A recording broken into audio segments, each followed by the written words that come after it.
Hello, everybody. Brian Bibbo here with JL Smith, Holistic Wealth Management. I want to take some time and break down President Trump's tax bill.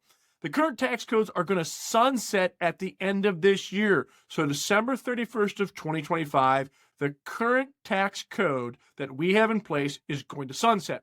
Now, there's a lot of things about there. There's confusion about the tax bill and what the president is trying to do. So I want to take a moment or two to clear things up. On February 6th, the White House posted on X, formerly Twitter, outlined Trump's tax priorities, which we've heard a lot of these, but I just want to reiterate them to you. No tax on tips, no tax on Social Security, even overtime pay won't be taxed. Renewing the current Trump tax cuts that we've put into law, that's the big one here, and adjusting something that's called the SALT cap. On that same day, the White House press secretary reinforced these priorities in a statement that was made. Now, we've just shared with you what the priorities were, and the main one here is renewing the 2017 middle class tax cuts that we have into place.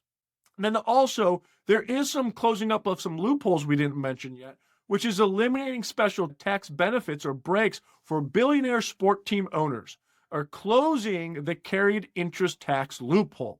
Then there's also one that is near and dear to us as Americans, right? Tax cuts for made in America products. But how does this process work? Because this is going to be passed through a budget bill like it was before. That's a key thing.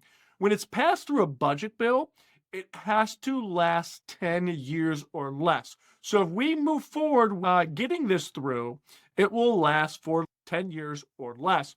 So the first phase here is the budget resolution, and it's just seeking or setting overall spending limits.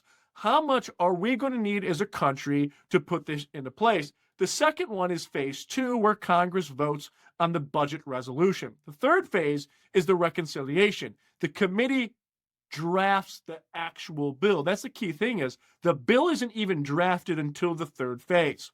Then the fourth phase, the bill goes to a vote in the House and Senate. Well, guess what? Right now, we're only at phase two, meaning the bill doesn't even exist yet. Now, they've already done phase one, which was the budget resolution, setting kind of the limits. Let me tell you what those limits look like.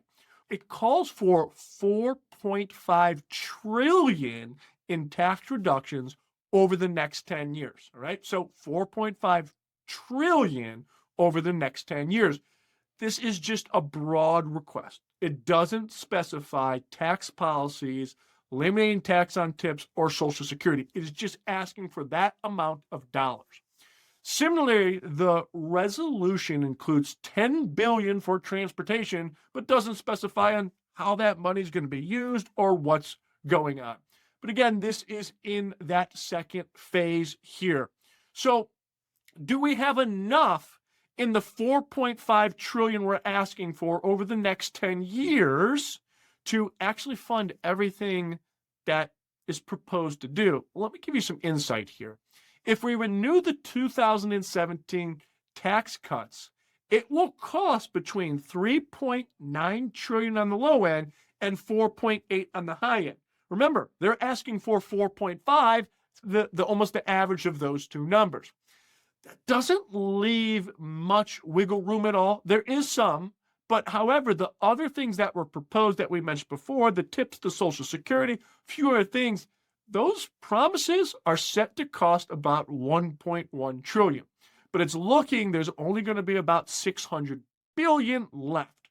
So many of these promises might make it into the bill, but they're going to be more watered down. An example might be on Social Security. Right now, how your Social Security is taxed, and it's based off of some numbers that were built in the 1980s, and they haven't been inflation adjusted. So one thing that could come is they inflation adjust some of those numbers. But passing all of this and renewing the tax cuts from 2017 doesn't look like there's going to be enough money in that $4.5 trillion. Another option here, as I'm saying, is to backtrack on some of those those promises, but there could be some backlash on that. But as of now, the House of Representatives has voted on the budget resolution, passing it 217 to 215. This is an ongoing process, and we will keep you updates of things that have developed. But we want to be your source for the facts because there's a lot of misleading information out there. So we'll let you know what's going on. Take care, and we'll be talking soon. Thanks.